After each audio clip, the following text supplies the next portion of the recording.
New York সফরে গিয়ে Clinton global foundation এর অনুষ্ঠানে শেখ হাসিনাকে উৎখাতের আন্দোলন নিয়ে নানা কথা বলেছেন ডক্টর মোহাম্মদ ইউনূস।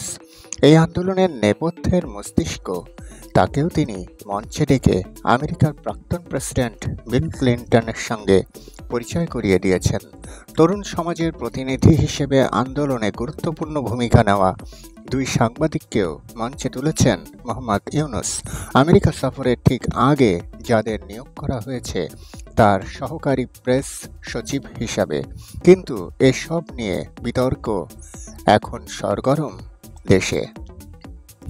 হাসিনাকে উৎখাতের আন্দোলনকে অংশগ্রহণকারী সংগঠকরা কেউ বলছেন গণ অভ্যুত্থান, কেউ বা বলছেন বিপ্লব। দুটি ক্ষেত্রেই বিষয়টিকে স্বতঃস্ফূর্ত এবং গণবিক্ষোভের আচমকা বিস্ফোরণ হিসেবে দেখানোর চেষ্টা হয়েছে। কিন্তু বিল ক্লিন্টনের সংগঠনের অনুষ্ঠানে বাংলাদেশের অন্তর্বর্তী সরকারের প্রধান উপদেষ্টা ডক্টর মোহাম্মদ ইউনূস বলেছেন, গোটা আন্দোলনটি আদতে চমৎকারভাবে পূর্ব পরিকল্পিত।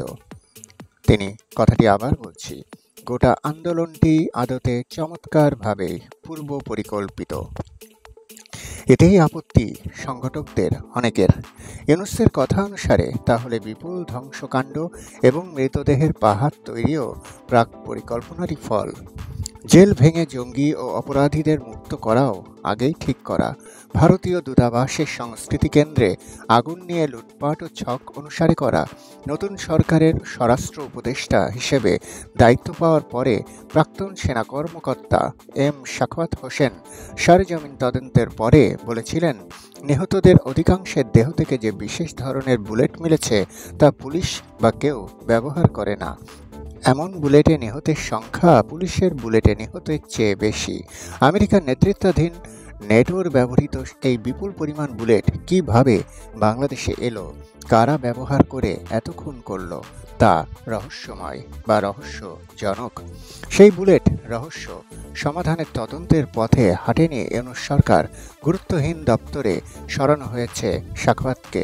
আজ যখন ইউনূস আমেরিকায় দাঁড়িয়ে বন্ধু ক্লিন্টনকে পাশে পেয়ে আবেগে বলেই ফেললেন, আন্দোলনের প্রতিটি বাঁক ও পথ পূর্ব পরিকল্পিত।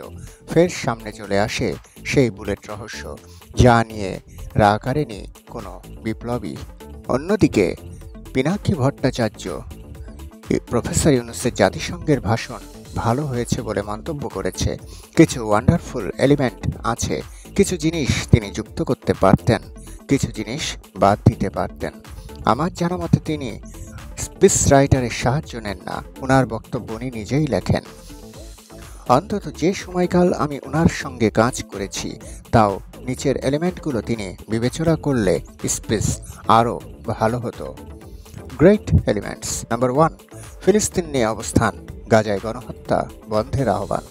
নাম্বার 2, অটোনোমাস AI নিয়ে সাবধানবাণী। নাম্বার 3, বাংলাদেশের লড়াইকে হাসিনার আমলকে রিপ্রেজেন্ট করা, হাসিনা কি কি ক্ষতি করেছে সেটা তালিকা ধরে বলা। সে এই প্রথম বিপ্লবে সোশ্যাল মিডিয়ার অবদানের কথা বললেন, এই জন্য কৃতজ্ঞতা। যা যুক্ত করা যেত, অর্থাৎ যে কথাগুলো তিনি উল্লেখ করেননি, বন্যার কারণ, আমাদের পানির ন্যায্য হিস্যার কথা, সীমান্ত হত্যার কথা, হাসিনাকে যে ইন্ডিয়া আশ্রয় দিয়েছে সেটা উল্লেখ করা। যা বাদ দেওয়া যেত, আসলে তিনি বলছেন পিনাকি ভট্টাচার্য যে ইউনূস যে ভাষণ দিয়েছেন সেখানে কি কি বিষয় বাদ দিলেও তিনি পারতেন। নাম্বার 1, সামাজিক ব্যবসার কথা, 3-0 কথা, ক্ষুদ্র ঋণের কথা, এসব এখনও আমাদের রাষ্ট্রের প্রায়োরিটি না, এগুলো ওনার এজেন্ডা। আমরা সেগুলোকে সাপোর্ট করি, কিন্তু ওই প্ল্যাটফর্মে শুধু রাষ্ট্রের গুরুত্বপূর্ণ ইস্যুগুলো তোলা উচিত।